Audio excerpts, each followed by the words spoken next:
So you hear about people having issues with food, like dietary sensitivities, allergies, that sort of thing. And I'm wondering, I mean, is that real, or again, is that just imaginary vibrational Well, nothing stuff? is imaginary. Everything that happens is real, but it's based upon beliefs that you hold.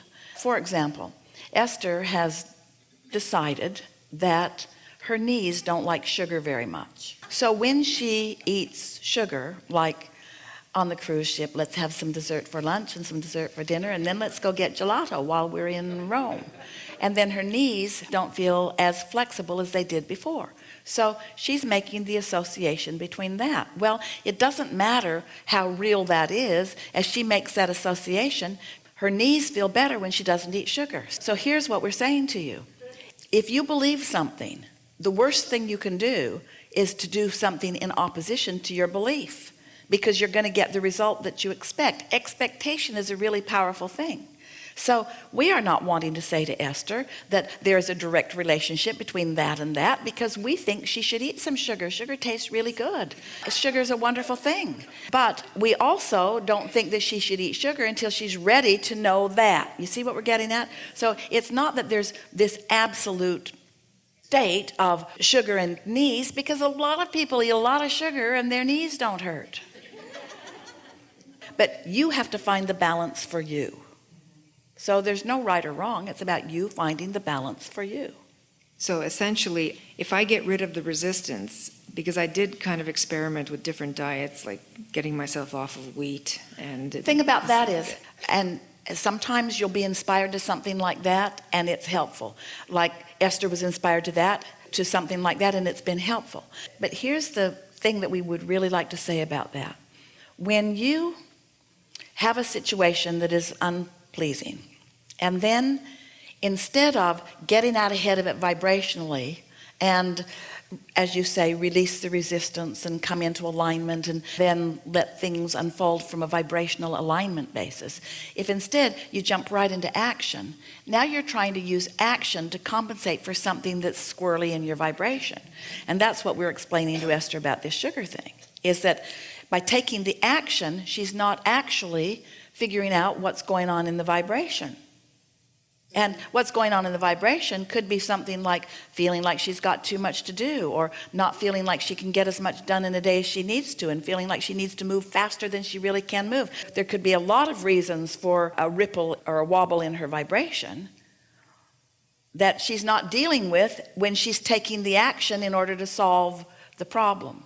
And we are not suggesting that you may not be inspired to something like that. We're just saying, let yourself connect with what's going on vibrationally and then follow the inspired action. And there's a difference between inspired action, which always feels like something you want to do, and motivated action, which is, I need to do this in order to. We want to put a strong punctuation on this subject, because so many people are quick to jump into action to try to fix things before they've done anything about solving the vibrational, which makes it squirt out in another way and squirt out in another way and squirt out in another way. The resistance will just continue to show itself to you. So what do? You just do your best to talk the resistance down and talk the alignment up, just whenever you get an opportunity. And you look for improvement. One of the games that we played with someone one day who was in quite a bit of physical pain, we said, all right, let's just sit here and breathe together. And then we said, after a few seconds, now, is your pain a little better or a little worse, or is it the same? Done this several times with people. Is it a little better, or is it a little worse, or is it the same? And it's about the same is where responses usually come. But as you get into it and breathe a little more and talking about the breathing, and now, is it a little better, or is it a little worse, or is it about the same? Well, I think it's a little better. I can't really be sure. I think it's a little better. And then, is it a little better, is it a little worse, or is it about the same? And as you're wanting it to be a little better and distracted with breathing rather than actually focusing upon it, sometimes you can actually feel yourself move from more pain to less pain, from some pain to no pain, just by using the power of your focus to acknowledge it. Esther was astonished one day years ago when they moved from Arizona to Texas, and she had to take a new driving test, and they required that she look into the contraption to check her vision. And when she looked in, she said to the lady, "This is broken," because it'd been years since she'd looked into one of those things. Her good driving record, they just kept sending her a new license, and so she didn't require looking into one until she'd moved to a new state. And the woman said to her, "You're probably going to need to go have your eyes examined and get some glasses and then come back." And Esther thought, that is a lot of trouble. So she said, "Abraham, can you read this?" So we tipped her head down and tipped her head up and read it easily.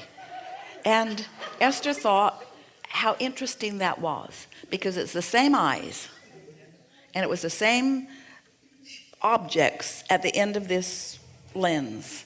And Abraham, in the absence of resistance, because Esther's expectation is that Abraham can see things that she can't see, and so she could see. And that really made Esther think about how many things that she is denying herself, that if she would just relax and accept the fullness of who she really is, can give her whatever it is she's asking for. You see what we're getting at? It's all about perspective, isn't it? And beliefs are about perspectives, and desires are about perspectives. It's just about massaging it. This is what creation is. Instead of molding clay, you're molding energy. And the way you mold it is through thought and emotion, through thought and emotion, through thought and emotion.